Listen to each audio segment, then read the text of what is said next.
جو gold exploration کی trending ہم دیکھ رہے ہیں، اس کا ایک تھوڑا سا ڈاؤن ورڈ اس وقت اس کا ایک ٹرینڈ ہے، تو جب یہ قیمت اتنی زیادہ ہائر سائڈ پر ہے تو پھر یہ ایکسپلوریشن میں کیوں اس وقت ایک گراوٹ ہم ہوتی دیکھ رہے ہیں؟ میرا خیال ہے اگر آپ نے دیکھا ہو 10-15 سال میں گولڈ کی جو ایکسپلوریشن ہے اس میں کیپیکس جو ہے کیپٹل ایکسپینڈیچر وہ اتنا ہوا ہی نہیں ہے.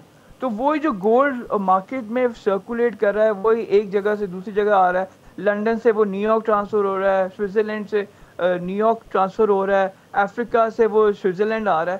تو گولڈ کی جو ایکسپلوریشن ہے اس میں اتنی انویسٹمنٹ نہیں ہوئی.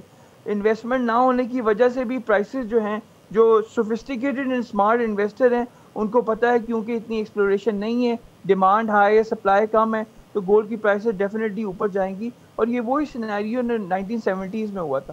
تو ہم وہ سملر سینیریوز میں ہیں کہ اس زمانے بھی جیو پولیٹیکل رسک تھا, اس زمانے بھی انفلیشن تھا, گروتھ کم تھی, اور اس زمانے بھی ڈالر ڈیپریشیٹ ہو رہا تھا.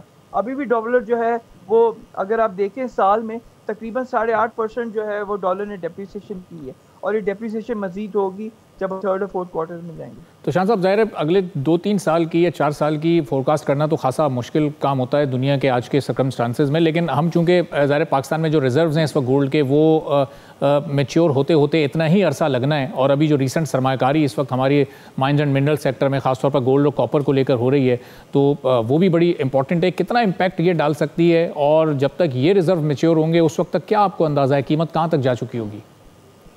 جو ایک رف ایسٹیمیٹ ہے 2030 تک جو گولڈ کی پرائس ہے وہ 6,000 سے لے کے $10,000 پر آؤنس پہ ٹریڈ کرے گی.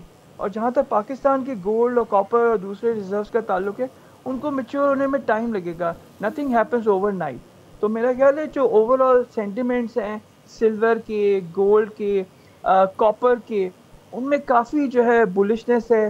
اور ہم دیکھ رہے ہیں جو سمارٹ منی ہے وہ موو ہو رہی ہے ٹینجیبل ایسٹس میں.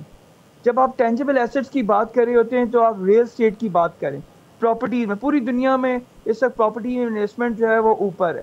دوسرا گولڈ اینڈ سلور ہے, جو ٹینجیبل ایسٹس ہیں, لوگ ان کو ٹچ کر سکتے ہیں, سیکیورٹی ہے, انشورنس آف یور ویلتھ ہے. تیسرا ایگریکلچر میں. ایگریکلچر میں بھی اتنی انویسٹمنٹ نہیں ہوئی پوری دنیا میں, فارمرز اتنے آپ کو ملے نہیں. بوڑھے فارمرز ہیں 55-60 سال سے ان کی اوپر عمر ہو گئی ہوئی ہے. چوتھا جو ہے آئل اینڈ گیس. آپ نے بھی جو ساری دنیا ہے وہ آئل اینڈ گیس پہ ڈپینڈنٹ ہے. اور پانچواں جو ہے وہ آرٹس ہے. جب بھی حالات خراب ہوتے ہیں جو پینٹنگز ہیں, آرٹس ہیں, ان کی جو مشہور آرٹسٹ ہیں ان کی پینٹنگز ہمیشہ جو ہے ویلیو دے کے جاتی ہیں. اور ایکسپینسو واچز. اگر آپ نے دیکھا ہو کہ پوری دنیا میں ایک ٹرینڈ ہے جب بھی حالات خراب ہوں آرٹس میں, واچز میں, جو ایکسپینسو لگژری واچز ہوتی ہیں ان کی پرائسز ہمیشہ اپریشیٹ کرتی ہیں. تو میرا خیال ہے ٹینجیبل ایسیٹس کی طرف جو سوفسٹیکیٹڈ اسمارٹ انویسٹر جو ہسٹری اور اکنامکس پہ جانتے ہیں وہ ہمیشہ gold, silver, real estate, agriculture, oil and gas, arts اور لگژری واچز میں انویسٹ کرتے ہیں.